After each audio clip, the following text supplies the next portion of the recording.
Level 1. The Intern. You're 22. You didn't grow up dreaming of scrubs and stethoscopes. Your dream was to understand life, to heal, to touch the lives of those who were suffering. Medicine felt like an abstract puzzle, fascinating, full of potential. When you submitted your application to medical school, you weren't thinking about the weight of the white coat. You were just hoping to be a part of something bigger. But the moment you step through the doors, you're handed a badge. You're a small part of a very large system now. The first day is a blur. You're standing in the hallway, trying to remember the names of senior doctors, the rotating shifts, the abbreviations in the charts that seem like a foreign language. You enter your first rotation in internal medicine. The learning curve is steep, every day more grueling than the last. You sit in on rounds with a team of doctors, watching them discuss complex cases. You're barely keeping up with the medical terminology. By the end of the day, you're exhausted. Only to wake up at 4:30 a.m. for another 12-hour shift the next day. Your first patient is a woman who's been struggling with chronic pain. She's kind, but her eyes tell a different story. It's her. Sixth time coming in for the same complaint, and this time, you have to break the news that her test results came back negative for anything physically wrong. She doesn't seem surprised, but you can see it in her face, the frustration. The years of waiting, of being dismissed by other doctors. You don't have an answer for her. You don't know why it's happening.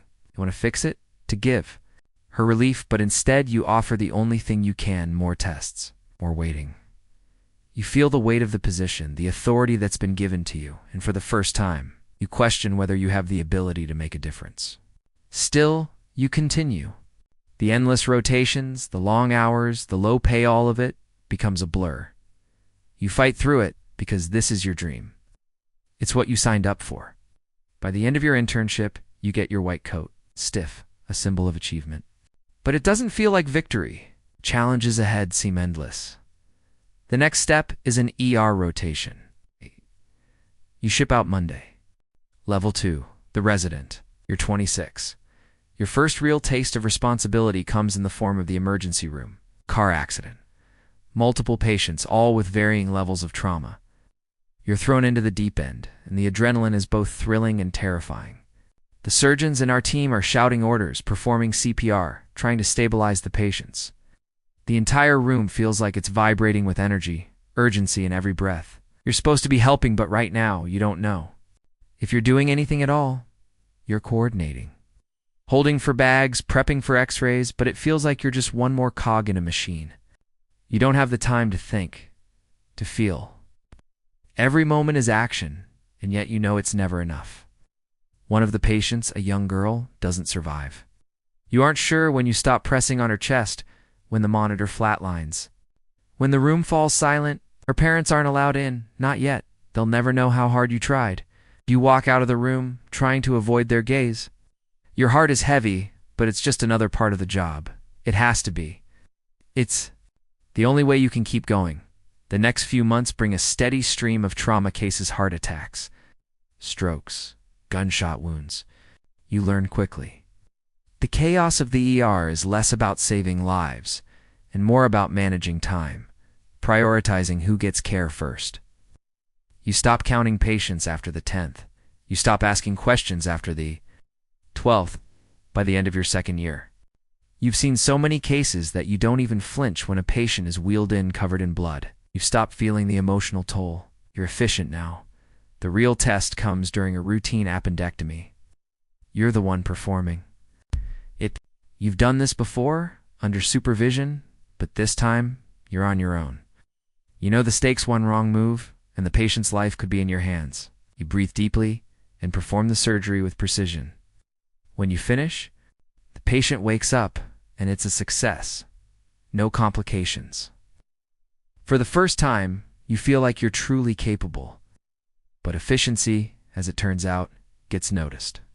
Level 3, the attending. You're 30. You're now in charge. A team of residents, nurses, surgical techs, and other specialists are under your command. Your day begins with rounds. You're no longer just reviewing charts. You're explaining treatments, making decisions. Can't afford to second-guess yourself. Every choice you make impacts your patients and your team. Pressure is always there, always on your shoulders. You're not the fastest surgeon in the room, but you're reliable. And that's what matters now. You don't make mistakes, yet your position demands it. There's a new resident under your supervision. His name is Patel, and he's sharp quick to learn, quick to act. But sometimes he asks too many questions. He doesn't just take things at face value. He challenges decisions, raises doubts. It's not something you're used to. When you're performing a routine surgery and Patel questions why you're choosing one technique over another, you hesitate for a moment. The right answer comes to you, but you know it's not what he wants to hear. You tell him to focus on his own duties and let you handle the rest. A few weeks later, Patel asks another question. This time, it's a simple one. Were we really necessary to perform that surgery? Couldn't we have just managed it with medication? You pause. You've heard this before, years ago, from a resident just like him. You tell Patel to focus on his incident report and get some rest. But you don't let it go.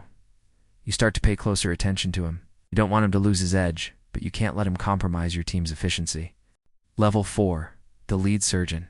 You're 35. You're running a department now, overseeing multiple surgeries, managing medical staff, and ensuring everything runs smoothly. You've moved beyond the operating table. Now you're the one in charge of the system, the one making the tough decisions about scheduling, resource allocation, and the hiring of new staff. Your days are spent in meetings, coordinating with hospital administration, and working on long-term plans. It's no longer about just saving lives. It's about making the hospital run as efficiently as possible. But there's a complication. A resident under your charge makes a mistake during a routine surgery. The patient survives, but the surgery is delayed, and the procedure takes much longer than expected. The fallout is immediate.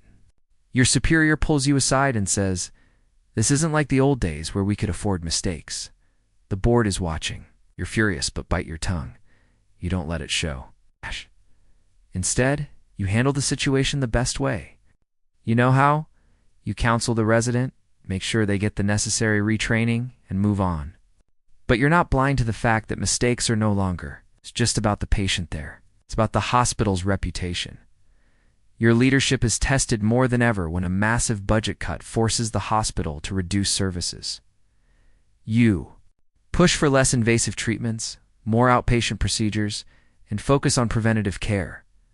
But there's resistance. The board doesn't care about what's ethical. They care about what's profitable. And you're expected to toe the line. You try to implement your ideas anyway, but you know that some of them will never make it past the decision-makers.level 5, the department head. You're 40. You've moved into a higher leadership role. Your scope of responsibility is now vast, overseeing multiple departments and making strategic decisions that affect entire regions. You are no longer directly involved in patient care. Instead, you are consumed by data, financial reports, and long-term strategy. You spend most of your time reading reports about staffing levels, hospital ratings, and patient satisfaction metrics. But you can't shake the feeling that you've moved too far away from the core of what medicine is all about. Saving lives. A disturbing pattern emerges. Multiple incidents involving excessive force by medical staff during interactions with patients. After reviewing the footage, you find that the reports don't match the recordings. You know, this could lead to an internal scandal, so you open a formal review. But the people involved are well-connected, well-respected members of the team. There's pressure to back off. Your superiors want this to go away quietly, but you can't let it slide. You push for a formal retraining initiative, but it's clear that your position is becoming precarious. Not everyone agrees with your approach. Some of your colleagues are already whispering about your overzealousness.